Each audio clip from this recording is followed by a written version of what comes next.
I don't want. Okay, I don't want us to have. I've told you very very coolly.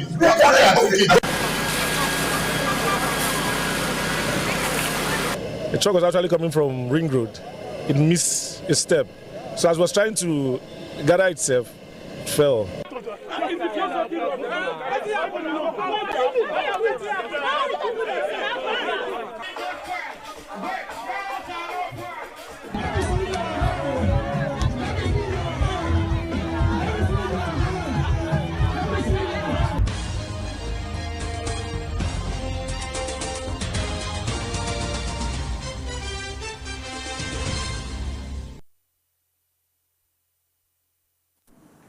A very good evening and many thanks for joining us on BeeTv Major News at 6, reaching you live from Benin City, the Edo State capital. My name is Harmony Agbafor, and now to the news in details. Edo State Office of INEC, JAS, has embarked on a sensitization campaign to encourage residents to participate in the ongoing voter registration exercise. BeeTv News Favor Kolawole reports that the campaign, which commenced from the INEC office in Benin, was aimed at sensitizing the public on the importance of having a valid voter's card to enable them to vote for their preferred candidates. The report. Registration from Monday, 25th of August 2025, and those will be registered on. The Independent National Electoral Commission has intensified its voter sensitization campaign across major markets and community in Benin City, urging residents to register and obtain permanent voters card ahead of the next election. Led by the Resident Electoral Commissioner, Professor Anubom Onoha, the sensitization train moved through Rigbini Market, Ring Road, New Benin, Lucky Way, and Adowawa markets, where residents and traders were addressed on the need to participate in the ongoing registration. Wish to transfer their registration, apply for replacement of lost or damaged documents and photographs during the exercise. Previously registered voter. Remember, your BVC gives you a vote. As the sensitization continues across Edo State, INEC has reaffirmed its commitment to ensuring inclusive participation, stressing that owning a voter's card remains the key to exercising one's civic rights and make every vote count. Speaking during the exercise, Professor Onoha emphasized that every vote counts only when there is a voter's card, urging residents to take advantage of the opportunity to register or correct their details where necessary. We don't come again, no. We're from INEC. We're there for Edo State. One tell on us say people don't they register so that they go vote. Because if you don't register, you don't go vote. So this one is the opportunity. We get to tell on make on come vote, make on come register so that on go vote. On a fit come to our head office where they here, or make on go to the local government headquarters. On here, not be tomorrow now, on go talk say we don't tell on that.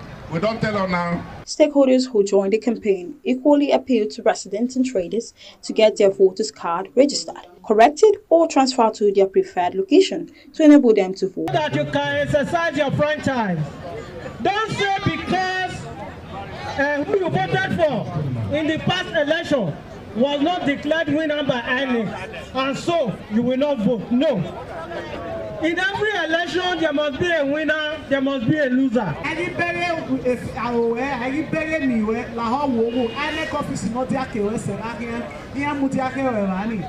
Right now, Guana, a continuous voters registration. INEC across the 18 local governments in those states, register. Even a Guacana Ugaega about 18 years.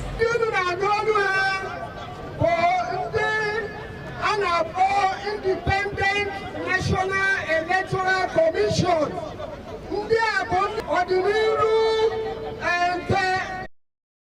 INEC sensitization exercise because it would also give them the opportunity to exercise the franchise as citizens. They commended INEC for bringing the exercise close to them, describing it as timely and encouraging, especially for those yet to register.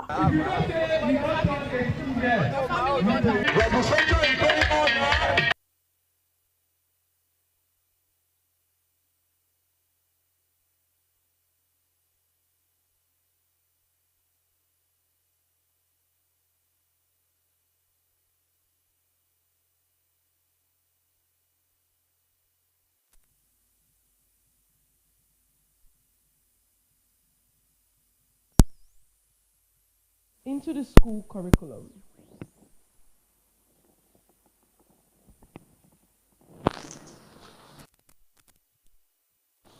Edo State Governor Senator Monday Okpebolo has announced the reintroduction of Edo languages into the school curriculum across Edo State, reaffirming his administration's commitment to preserving the state's rich cultural heritage and promoting indigenous knowledge. The governor made this disclosure during a courtesy visit by the leadership of the Esa Okpa initiative to Government House in Benin City. BeeTv News.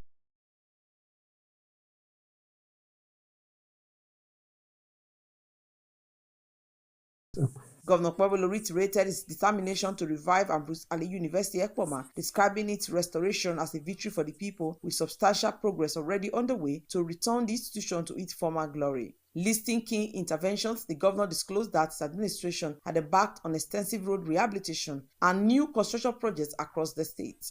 He revealed that 500 compressed natural gas buses had been ordered to enhance public transportation across the 3 senatorial districts in the state. In the health sector, 65 primary healthcare centers have been completed or rehabilitated, reinforcing the administration's drive to deliver access, quality and healthcare to every community. On infrastructure, he cited ongoing work on the Ekpoma-Uromi-Ubiaja Road, noting that compensation is already being paid to affected property owners. The governor further spoke on security reforms in the state.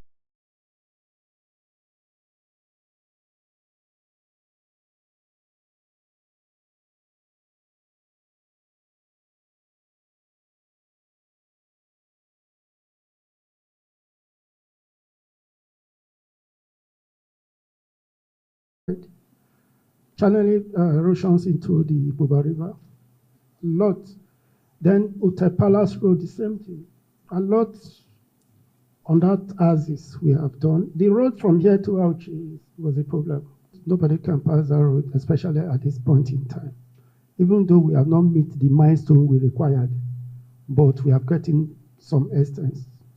So we will, after the rain, we will start again to see that from here to Ishan is 100% moderable. Speaking earlier, the president of the Esa Okpa initiative, Right Honorable Matthew Egbadon, applauded Governor Okpebolo's achievements, underscored the urgent need to protect and advance Esa language and culture. Egbadon noted that protecting and advancing Esa language, culture, and values is critical. He said Esa language is far disappearing because many people of Esan extraction are not speaking it, and the language is not taught in schools, and therefore it should be reintroduced into the school curriculum. This, according to him, will align with the 2022 National Language Policy of the federal government, which mandates the use of indigenous.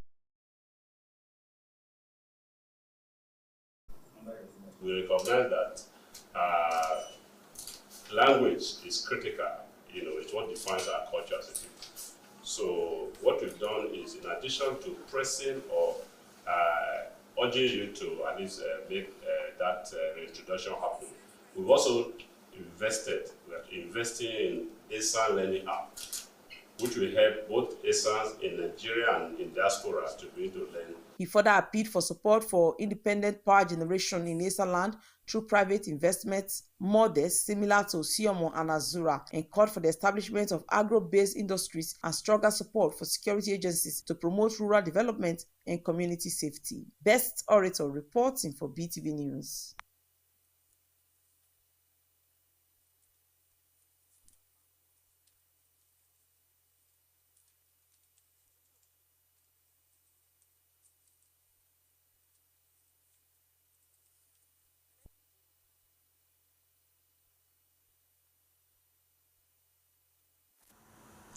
Residents in Benin City have concerns over the criminal activities of card gamblers operating at Oba Ovorare Square, otherwise known as Ring Road, describing the situation as a menace to the city center and a bad reflection on the state.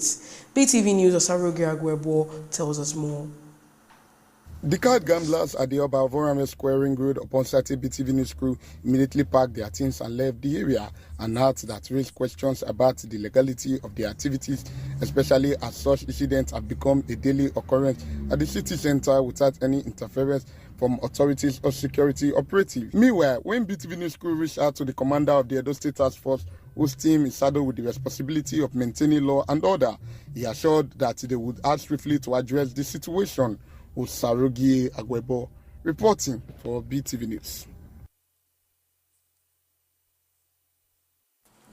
The National Assembly, where the House of Representatives held a special session in honor of former Speaker Agunwa Anekwe, saw his body lie in state at the atrium of the complex. The former Speaker passed away in July at the age of 68. The report. A day to remember as the remains of former Speaker of the Federal Republic, Agunwa Anekwe, received honors from the National Assembly, former members and other distinguished Nigerians. Speaker Abbas Tajuddin led the outpouring of tributes in his memory. Under his leadership, the House maintained coherence in the face of political uncertainty.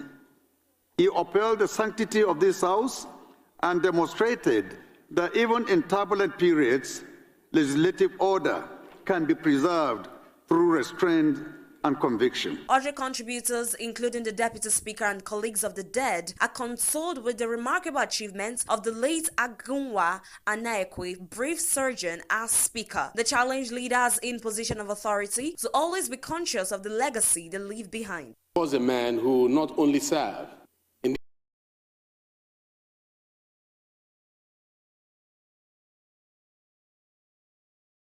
about him today. It tallies with the memories that we have of him as a father and as a husband. And his passing has left us with a very deep void that can never ever be filled. The House subsequently adjourned its plenary session in honor of the late Speaker, whose final journey will conclude with funeral rites at his country home in Anambra State. Evelyn Isabella reporting for BeeTv News.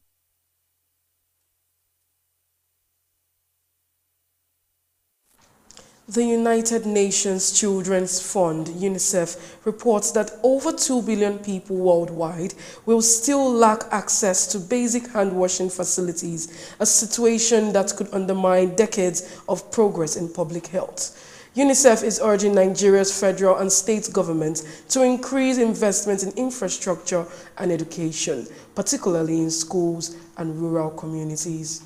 The report. In many parts of the world, including Nigeria, washing hands with soap and water remains a daily challenge. According to the 2025 Joint Monitoring Program by UNICEF and the World Health Organization, approximately 2 billion people worldwide still lack access to hand-washing facilities at home. In Nigeria, 1 in 3 households do not have basic hand-washing services, and only 37% of schools provide running water and soap for pupils to use. We are present in this school this morning with the authority and children, as you have seen, to launch the day, and together with the children we pass through this message and also observe how they learn to practice hand washing. UNICEF warns that poor hygiene continues to fuel preventable illnesses such as diarrhea, cholera. Nigeria is strengthening its fight against cancer with a renewed focus on accurate data research and innovation. This comes as health experts and researchers gather in Abuja for the 2025 NORA Summer School. The report. The Network for Oncology Research in Sub-Saharan Africa, NORA, is hosting this year's summer school in partnership with the African Cancer Registry Network and the National Institute for Cancer Research and Treatment. The event is aimed at enhancing cancer surveillance, improving data collection, and strengthening collaboration among researchers across the African continent. The statistics are sobering. Over 127,000 new cancer cases and 79,000 deaths were recorded in Sub-Saharan Africa in 2022 alone. Each number represents a mother, a father, a child, a dream deferred or destroyed. This health expert says with accurate population-based data and linked registries, Nigeria is taking a major step towards better cancer surveillance, early detection and treatment for all. Working with registries is not always easy because those of us in the registry know the difficulty in collecting data and the problems with the population databases.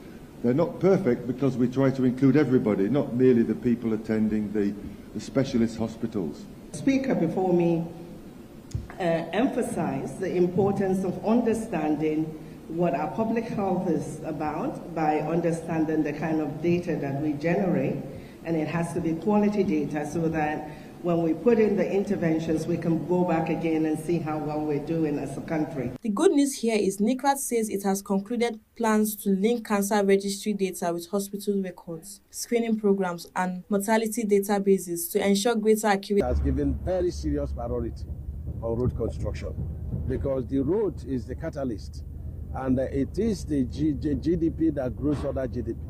So the president is aware of this, and you can see the quality of the road the president is building.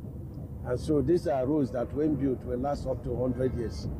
This is very important. He said the current section was about 40% completed, adding that the contractor had been directed to first deliver 24 kilometers stretch before proceeding to construct the 7 interchanges along Lagos corridor. The minister also inspected the ongoing repair work on the damaged flyover at Alapako village along Lagos-Ibadan Expressway. Right now they're working on about 3 bridges out of the 5, and I've told them that President graciously had approved money for this repairs, emergency.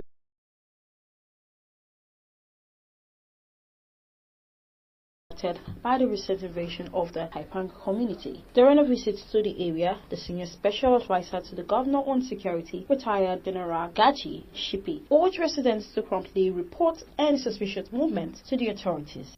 What has happened here is just one of those things that has increased the resolve of government to deal with this kind of matters very, very seriously, with all the seriousness that it deserves. Government has for a very long time given room for people to air their grievances, for us to talk and fashion out ways of doing things in a civilized manner. But clearly, there are some people that don't want to take that route. A lot of information has come that sometimes the terrorist comes from neighboring states like Nasara, like Bauchi. The Kogi state government has reaffirmed its commitment to intensifying the crackdown on banditry and other criminal activities across the state. This follows the recent demolition and burning of a settlement in Kababunu, local government area of Kogi state, which was reportedly linked to bandit operations. The report. Charred rooftops and crumbling walls are all that remain of this once inhabited settlement on the outskirts of Aherimbunu. Can you see anybody here? They have disappeared. Residents of nearby communities believe the operation will help restore safety and deter criminal elements, particularly within the forest belts of Kogi West. The state government has urged the public to report any suspicious activities to security agencies, assuring that intelligence-led operations will continue until all criminal hideouts are completely cleared. Zainab Mohammed reporting for BeeTv News. The Nigerian Red Cross Society, with support from the International Federation of Red Cross and Red Crescent Societies and funding from the Italian government through the Italian Red Cross, has commenced a flood response, recovery and resilience project aimed at strengthening school and community preparedness against flood risk in Edo State. BeeTv News' Favor Kolawole reports that the movement, which started on Tuesday, deployed 50 Red Cross volunteers across flood-prone areas, including communities in Isako Center and Isa South East local government area, to sensitize residents and support schools participating in the project. The report.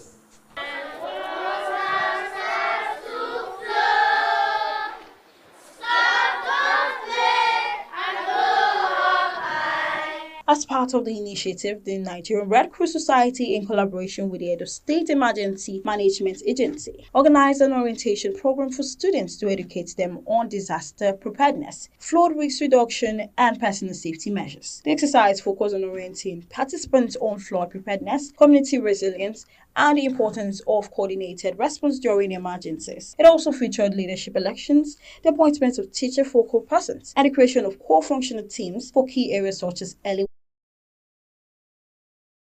the response recovery and resilience. So that is what we are practicing today. The DRR club is a thing that is fun, so you know how to reduce risk. When anything happens like this, so that they themselves can respond to it and bring it to the pass and we will know that records are really working in the life of people, their citizens. The branch secretary, Mr. Wilson Ekyomogiase, along with other representatives of the NRCS, also highlighted the essence of the movement, explaining that it is aimed at sensitizing students on safety measures to help them avoid the risk of flooding, as children are often the most vulnerable during disaster situations. So in East Akwa Central, we have communities like Udaba Ekberi, Anegbete, Okpokole, and Udochi. So we have 25 volunteers selected, carrying out early warning, early action activity as it relates to the flood. In East and Southeast, we have Ilushi, Ifepo Island, Okpokoro, and Odogume. We have community volunteers engaged doing house-to-house sensitization as it relates to the floods. Now the floods are already here. The children, we get to find out that most of the children, after teaching them, there were some things they have wrong impressions about. Like at the former school, one of the schools we went to at the rural area, we were made to understand that the children usually think, even the head teachers and the rest, they usually think that when you want to perform CPR, you usually press the stomach.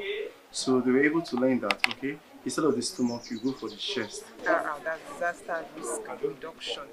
Because during our assessment, this project is the Italian flood response, recovery and resilience program. During our assessment, when we are trying to assess the vulnerabilities and capacities of individuals, persons, which includes children, we discovered that children are the most at risk during flooding. Teachers who participated in the training expressed appreciation to the NRCS for the sensitization exercise, describing it as an eye-opener that will help pupils understand and apply basic safety practices in their daily lives. They noted that the initiative will go a long way in shaping student attitudes towards disaster prevention and community safety. Some of the students also expressed gratitude, saying they learned important safety measures such as how to stay safe during heavy rainfall, avoid flooded areas, administer first aid, and maintain personal hygiene. Thank you very much. I'm so happy that this to safety knowledge, but also strengthen collaboration between schools.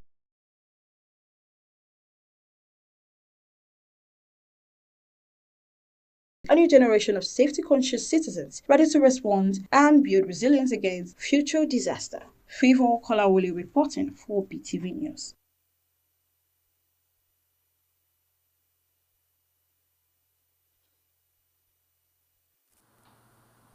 As Nigeria moves rapidly towards a future driven by innovation and digital transformation, the importance of youth embracing technology and exploring career opportunities in tech has been emphasized. This message was highlighted during the state's Next Generation Conference held in Abeokuta. The report. With a growing population and a rapidly expanding tech ecosystem, Nigerian youths are increasingly poised to leverage modern technologies and career opportunities in the tech space to drive economic growth, create jobs, and elevate the country's global image. This was evident at the state's Next Generation Conference held at the Olusegun Obasanjo Presidential Library in Abeokuta, where over 800 secondary school students were inspired to pursue careers in technology and innovation. Industry-leading facilitators shared their experiences and encouraged the students to explore the limitless opportunities available in the digital world. We predict that Nigeria is going to be a very great nation, and then how we actually feel is going to be, we are showing them the light of where they should actually, the path they should actually take before they actually get misguided. It's like a baton that was passed to me, and definitely I'm actually passing this baton on, and definitely with these bright minds here, it's going to be multiplied in 1,000-fold. The event featured sessions on the 4th industrial. Students will develop interest in tech industry. We should be expecting more of success, research, and enormous achievements in terms of technology innovation in the near future to come. Attendees agreed that with programs targeting students from secondary school level, Nigeria is likely to produce more innovators who can positively represent the country on the global stage. Evelyn Isibili reporting for BeeTv News.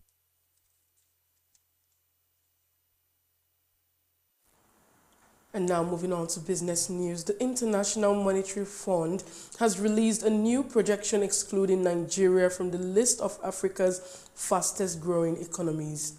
The report identifies Benin Republic, Cote d'Ivoire, Ethiopia, Rwanda and Uganda as the continent's leading economies in terms of growth. Let's join BeeTv News' Temitope Oluwafemi for more details and more from the business world. These countries have experienced sustained expansion due to policy reforms, enhanced fiscal management, and increased investment in infrastructure and manufacturing.